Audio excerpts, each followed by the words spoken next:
4. There is no doubt about it that great ease or ease will come along with difficulty. No doubt ease will come along with difficulty. Twice.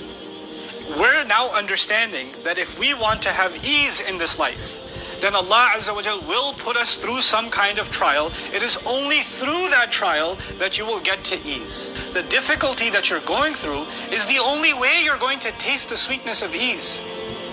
So something being stuck is usr, and something moving along is yusr. And this is a very picturesque way of describing difficulty and ease. Difficulty for all of us, in one way or the other, is when we're stuck in a situation, where we don't feel there's a way out of that situation, where we feel trapped by a situation. We just feel like, can this just be over? Can I just get out of this somehow? Can things move along? Allah is telling the Prophet ﷺ, now this is the part I'd like you to remember. Just like you were devastated, Quran wasn't coming. And this became the 4th item. There were 3 items before. What were the 3 items? I remind you. You used to be an orphan, you got taken care of. You were seeking and Allah gave you the beginnings of revelation. And then you were bankrupt and Allah made you independent. And now the 4th one. You were devastated that revelation wasn't coming and it came to relieve you. Now know, from here on, there will be other difficulties. Now that He's given 4 instead of 3, now there's 4 case studies.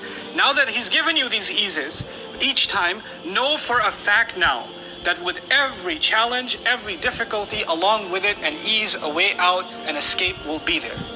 Accept that. And Allah says that twice to him. In a natural speech, when you're trying to comfort somebody and you say, it's gonna be okay, it's gonna be okay. Why do you have to say it twice? The person doesn't turn to you and say, I heard you the first time. They don't say that. In the language of mathematics, you don't have to say something twice. In the language of science, you don't have to say something twice. But in the language of emotion, you do. And so these are the kinds of things I like to reinforce for all of you, to remind yourself and myself, Quran is not a book of rules. Quran is not a book of history. Quran is the loving word of Allah to us. Like risalati Rabbi, it's letters from Allah to us. Literally what Allah calls it, letters from Allah to us. Think of it as someone who loves you, who wrote you a letter.